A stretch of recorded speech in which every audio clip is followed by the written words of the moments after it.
नमस्कार, आप सभी का हमारे YouTube चैनल में एक बार फिर से स्वागत है। दोस्तों, आज की वीडियो में हम आपको एक बार फिर से बाल विकास यानी सीडीपी का जो इम्पोर्टेंट टॉपिक है लर्निंग डिसएबिलिटीज़ यानी अधिगम अक्षमता, उसके बारे में हम आपको पढ़ाने वाले हैं।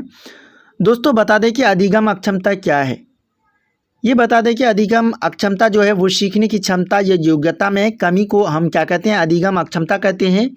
ठीक है, यानी किसी बच्चे को अधिगम को यानी लर्निंग में प्रॉब्लम है, चाहे वो उसे पढ़ने में या फिर लिखने में या फिर कैलकुलेशन करने में, ठीक है, या फिर किसी निर्णय लेने में या फिर बोलने में, तो वो सारा जो भी उसके अंदर कठिनाई आ रही है उन सब क्रियाओं को करने के लिए, तो वही उनका अधिगम अक्षमता कहलाएगा। इसके अलावा बता दें कि अधिगम अक्षमता के कई प्रकार हैं, जिसमें पहला है वो है डिसलेक्सिया। डिसलेक्सिया जो है वो क्या है, पढ़ने से संबंधित कठिनाई है, जिसमें क्या करते हैं, वाच जैसे लिखा हुआ है इनको बच्चे क्या पढ़ते हैं, शो पढ़ते हैं। ठीक है, या फिर बी लिखा हुआ है स्मॉल, तो उनको वो बच्चे डी पढ़ते हैं। आपको समझ में आ गया होगा। यानी पढ़ने से संबंधित जो भी विकार है यानी कठिनाई है वो क्या कहलाएगा, डिसलेक्सिया, जो हमने चित्र के माध्यम से पहले में दिखाया। उसके बाद जो हमारा दूसरा है अधिगम अक्षमता का जो दूसरा पॉइंट है वो है डिसग्राफिया, यानी कि जो दूसरा है वो है लिखने से संबंधित कठिनाई, जिसको हम क्या बोलेंगे, डिसग्राफिया बोलेंगे। अगर किसी बच्चे के लिखने में परेशानी है, प्रॉब्लम हो रहा है, वो सही तरीके से नहीं लिख पा रहा है, तो उसके अंदर क्या प्रॉब्लम है, वो है डिसग्राफिया का। जैसे कि सपोज डेट आपने उसे बी लिखने कहा है तो वो बी ना लिख करके डी लिख रहा है, या फिर अगर उसे स्मॉल पी लिखने कह रहा है तो वो पी नहीं लिख करके क्यू लिख रहा है, या फिर अगर आपने उनको 12 लिखने कहा है तो वो 12 नहीं लिख करके क्या लिख रहा है, 21 लिख रहा है। तो ये क्या है, लिखने से संबंधित कठिनाई है कि वो सही तरीके से नहीं लिख पा रहा है, तो वो क्या कहलाएगा, डिसग्राफिया कहलाएगा। इसके अलावा जो हमारा तीसरा पॉइंट वो है डिसकैलकुलिया का। डिसकैलकुलिया जो है वो है गणितीय गणना से संबंधित, यानी कि गणित में उसे गणना में जो भी प्रॉब्लम आ रही है, जो विकार है गणितीय गणना से संबंधित, वही क्या कहलाएगा, डिसकैलकुलिया।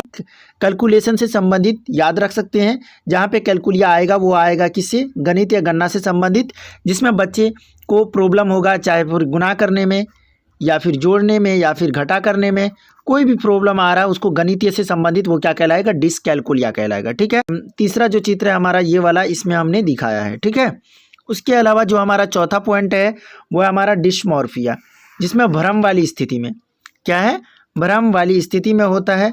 जैसे कि सपोज डेट किसी बच्चे ने मुर्गी को देखा, ठीक है, किसको देखा है, मुर्गी को देखा है। ठीक है, उसके बाद उसने क्या देख लिया, मोर को देख लिया। ठीक है, तो दोनों की क्या होते हैं, छोटे छोटे, मोर के तो बड़े वाले पंख होते हैं, मुर्गी के भी छोटे छोटे होते हैं, तो उनको वहाँ पे भ्रम की स्थिति में हो जाता है कि ये मुर्गा यानी मुर्गी है या फिर मोर है, तो यहाँ पे उसके अंदर क्या होता, भ्रम की स्थिति उत्पन्न हो जाती है, तो वो क्या कहलाएगा, डिस्मॉर्फिया कहलाएगा। यानी किसी दो चीज़ों, अलग अलग चीज़ें हैं, देखने में समानताएँ कुछ हैं, तो वो उनमें अंतर नहीं कर पाता या उनको पहचान नहीं पाता है, तो वो क्या कहलाएगा, डिस्मॉर्फिया कहलाएगा, यानी भ्रम वाली स्थिति कहलाएगा। ठीक है, ये हमारा चौथा पॉइंट हो गया है। उसके बाद जो अधिगम अक्षमता का जो पांचवा है वो है डिस्फेजिया, यानी बोलने से संबंधित विकार है। यदि किसी बच्चे को किसी वाक्य को बोलने में बार बार वो अटक रहा है, वो बोल नहीं पा रहा है, तो वो क्या कहलाएगा, बोलने से संबंधित उसके अंदर कठिनाई है यानी विकार है, तो वो क्या कहलाएगा, डिस्फेजिया कहलाएगा। ठीक है, उसके बाद जो छठा पॉइंट है वो है डिस्प्रैक्सिया, यानी शारीरिक कौशल से संबंधित विकार है। इसमें बच्चे क्या होते हैं, या फिर चल नहीं पाते हैं या फिर हाथ उनका किसी प्रकार का है। ठीक है, तो शारीरिक कौशल से संबंधित या फिर उसको दिखाई नहीं देता है, तो ये सब किस में आ जाएगा, शारीरिक कौशल से संबंधित जो विकार है बच्चे के अंदर, जो भी जो उनके अंदर डिसेबिलिटीज़ है वो क्या कहलाएगा, डिस्प्रेक्सिया कहलाएगा। ठीक है, उसके बाद हो जाता है लास्ट वाला जो है डिस्थीमिया, यानी तनाव से संबंधित। बच्चे तनाव में रहते हैं, वो छोटी छोटी सिचुएशंस को हैंडल नहीं कर पाते हैं, तनाव में रहते हैं हमेशा, या किसी भी कोई भी बात आप उसको कह दीजिए तो वो फ़ौरन तनाव में आ जाते हैं, टेंशन में आ जाते हैं, तो वो क्या कहलाएगा, डिस्थीमिया कहलाएगा। एक बार फिर से रिकॉल कर लेते हैं, पढ़ने से संबंधित जो भी कठिनाई होगा उसको हम क्या बोलेंगे, डिसलेक्सिया। लिखने से संबंधित जो भी कठिनाई होगी उसको क्या बोलेंगे, डिसग्राफिया। गणितीय यानी गणना से संबंधित जो भी विकार है वो क्या कहलाएगा, डिस्कैलकुलिया। भ्रम वाली स्थिति यानी दो जो चीज़ें हैं यानी दो वस्तुएं हैं, यानी उसमें कुछ समानता है, क्या है, समानता है। जैसे हमने उदाहरण देके समझाया, या मुर्गी या फिर मोर, दोनों के पंख होते हैं, मुर्गी के छोटे होते हैं, मोर के बड़े होते हैं, तो उनमें वो अंतर नहीं कर पाता है कि मोर है या फिर मुर्गी है या दोनों समान है, तो वो भ्रम वाली स्थिति में है। उसके बाद है डिस्फेजिया, यानी बोलने से संबंधित, उनको वाक्य को बोलने में बार बार दिक्कत हो रहा है, बड़े वाक्यों को वो छोटे छोटे तोड़ करके बोल रहे हैं, पूरे वाक्य को नहीं बोल पा रहे हैं, तो वो क्या है, डिस्फेजिया कहलाएगा। उसके बाद है डिस्प्रैक्सिया, शारीरिक कौशल से संबंधित, यानी उनके पैर में कुछ प्रॉब्लम है, हाथ में प्रॉब्लम है, आँख में, नाक में, कान में, तो वो उनके शारीरिक से संबंधित प्रॉब्लम है, तो वो क्या कहलाएगा, डिस्प्रैक्सिया कहलाएगा। उसके बाद लास्ट जो है डिस्थीमिया, तनाव से संबंधित विकार है, यानी इसमें बच्चे तनाव में रहते हैं, वो छोटे छोटे सिचुएशंस को, यानी छोटे छोटे प्रॉब्लम्स को वो सॉल्व नहीं कर पाते, वो तनाव में आ जाते हैं, तो वो क्या कहलाएगा, डिस्थीमिया, तनाव से संबंधित। अब हम चलते हैं नेक्स्ट पॉइंट पे। जो हमारा नेक्स्ट पॉइंट है वो है ADHD। ठीक है, क्या है, ADHD, attention deficit hyper active disorder. इसमें बच्चा जो है एक चीज़ पर ध्यान केंद्रित नहीं कर पाता है, बहुत हाइपर एक्टिव होता है। मतलब कि जो ADHD वाले बच्चे होते हैं वो ज़्यादा समय पर, अगर आप उनको ज़्यादा समय का काम दे रहे हैं, कोई काम करने को या पढ़ने के लिए बोल रहे हैं, तो वो यानी कि नहीं कर पाता है। ठीक है, ADHD वो जो है अपना कंसंट्रेशन नहीं बना के रख पाता है ज़्यादा समय तक, वो बार बार क्या करेगा, उठेगा या फिर पढ़ना छोड़ देगा या फिर इधर उधर घूमेगा। तो इसलिए ADHD वाले जो बच्चे होते हैं उनको छोटे छोटे टुकड़ों में अगर टास्क दिया जाए तो वो आसानी से अच्छे तरीके से वो कर सकते हैं। उसके बाद जो हमारा नेक्स्ट पॉइंट वो है स्वालीनता, यानी आत्म केंद्रित ऑटिज्म। दोहराव यानी रिपीटेटिव, बार बार किए जाने वाला व्यवहार क्या कहलाता है, ऑटिज्म कहलाता है। यह दिव्यांग संचार, सोशलिज्म, कम्युनिकेशन में नीतियों का कारण बनती है। मान लिया कि वो बार बार किसी एक ही वर्ड को दोहरा रहा है, मतलब कि वो अच्छे तरीके से कम्युनिकेशन नहीं कर पा रहा है, किसी वर्ड को क्या कर रहा है, बार बार दोहरा रहा है, वो क्या कहलाएगा, आत्म केंद्रिता यानी ऑटिज्म कहलाएगा। ठीक है, उसके बाद हमारा एक पॉइंट है RPW एक्ट 2016। RPW एक्ट 1995 के स्थान पर PW एक्ट 2016 लाया गया।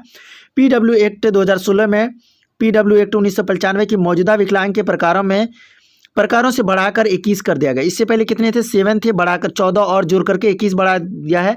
साथ ही यह भी सुनिश्चित कर दिया कि केंद्र सरकार के पास विकलांगता के प्रकार को जोड़ने की शक्ति भी होगी। क्या होगी, अगर बाद में किसी प्रकार का विकलांगता जोड़ना चाहते हैं तो वो जोड़ सकते हैं, कौन, केंद्र सरकार।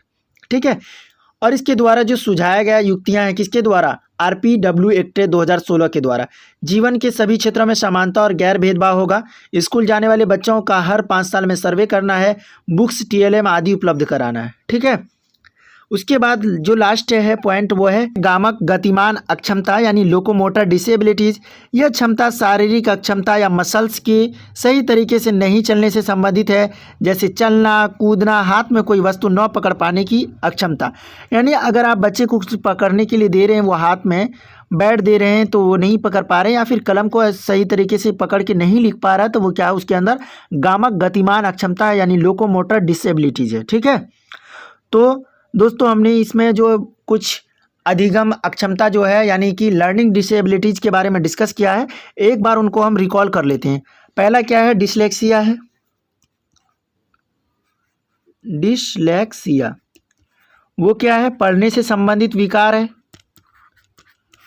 पढ़ने से संबंधित जो कठिनाई है या फिर विकार बोल सकते हैं। ठीक है, दूसरा क्या है, डिस्ग्राफिया। डिस्ग्राफिया क्या है, लिखने से संबंधित है। उसके बाद है डिस्कैलकुलिया। डिस्कैलकुलिया, ठीक है, वो क्या है, गणितीय से संबंधित है। उसके बाद है हमारा भ्रम वाली स्थिति, वो क्या है, डिस्मॉर्फिया, भ्रम वाली स्थिति। उसके बाद है डिस्प्रैक्सिया, बोलने से संबंधित विकार है, डिस्प्रैक्सिया। डिस्फेजिया बोलने से है, डिस्प्रैक्सिया शारीरिक कौशल से संबंधित है, और डिस्थीमिया क्या है, तनाव से संबंधित है। तो दोस्तों हमने लर्निंग जो डिसेबिलिटीज़ थे उसके बारे में अच्छे तरीके से समझाने का आपको प्रयास किया है। अगर आपको किसी भी पॉइंट पे कोई भी कन्फ्यूजन है तो आप कमेंट बॉक्स में कमेंट करके पूछ सकते हैं। और दोस्तों इससे पहले भी हमने CDP बाल विकास के कई वीडियो अपलोड किए हैं जो इंपॉर्टेंट टॉपिक हैं, जिससे प्रश्न पूछे जाते हैं CTET एग्जाम्स में। अगर आपने उन वीडियो को नहीं देखा है तो आप प्लेलिस्ट में जाकर उन वीडियो को देख सकते हैं। और हाँ, अभी तक आपने हमारे YouTube चैनल को सब्सक्राइब नहीं किया है तो सब्सक्राइब कर लीजिए, क्योंकि आपके पास जो भी वीडियो हम अपलोड करेंगे या पढ़ाने की कोशिश करेंगे, जो भी क्लास लेंगे, वो आपके पास टाइम टू टाइम नोटिफिकेशन जाएगा। तो दोस्तों मिलते हैं एक नए वीडियो में नए टॉपिक के साथ। तो थैंक यू, बाय।